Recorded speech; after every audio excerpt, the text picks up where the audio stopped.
Welcome to the channel, guys. Today we're going to set up our own cybersecurity lab or an ethical hacking lab. And why do we need this?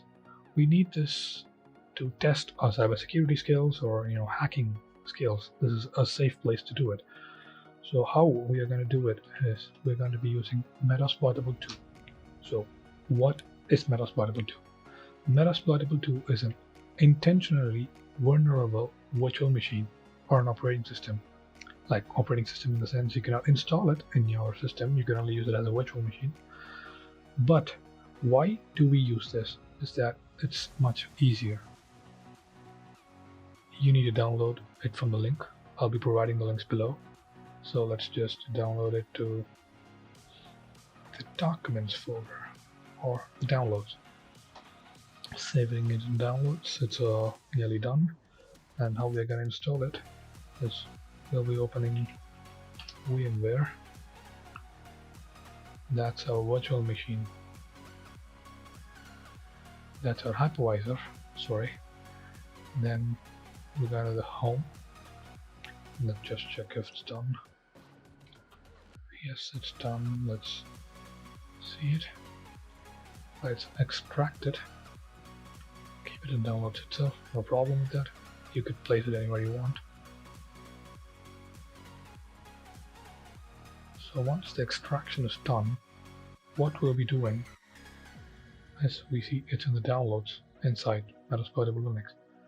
This is the virtual machine file. So we open Metasploitable, we open VMware, and we can open a virtual machine. Then we navigate to the folder. We only see one file. That's all it's gonna be. Okay, virtual machine file. Open it. It's simple. If you want to edit it, you can edit it. You could upgrade this virtual machine, but it does not need much of RAM or processing power. This is just all it needs. So just power it on. Say I copied it.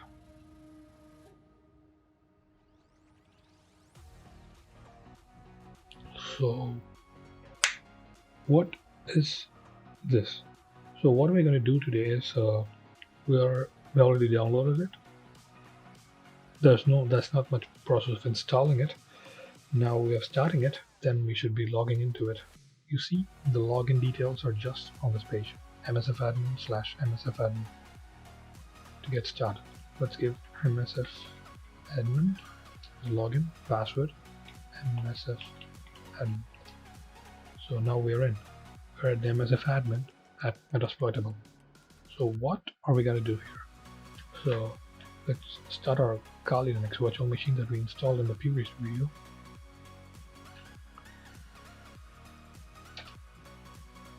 While we are waiting for Kali Linux to start, let's go back to Metasploit and let's get an IP address of this machine. Okay, so like any Linux machine, to get the IP address, use ifconfig.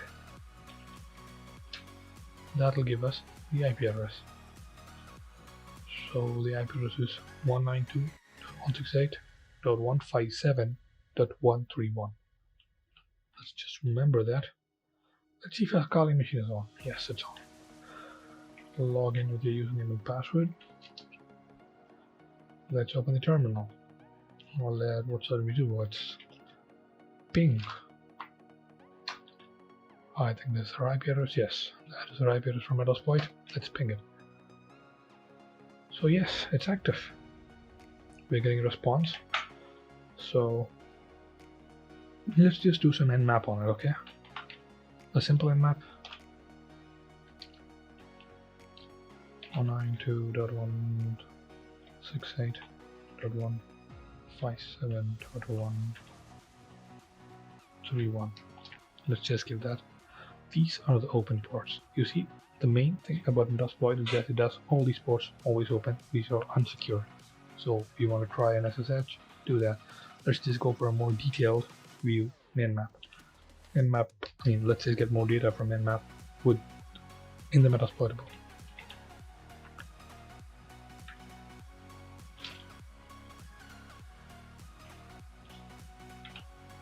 492.168.157.131. The best thing I like is that you don't always use this, but capital A stands for aggressive scans. It's gonna go and get all the data as possible, including the operating system, the fingerprints, everything, the open ports, all details. It does take some time to get the scan done, but the thing is, you don't actually use the aggressive scan in a real pen test because it leaves a lot of mark and there's a lot of system activity that could be detected by an IDS or an IPS from the other side. Just for testing, I'm showing it to you. So yeah. So what we could see here, this is where it started. So it shows TCP open, so FTP, SSH is open, SMTP is open. And all the SSL supported versions. You could see a lot more of the data. Also, it should have the operating system somewhere below. So OS discovery is Unix and it's part of Debian. Computer name is metasploitable. So domain name local domain metasploitable. You see we get a lot of data from the one scan. So that's it, guys. Thank you, and we'll see you again soon.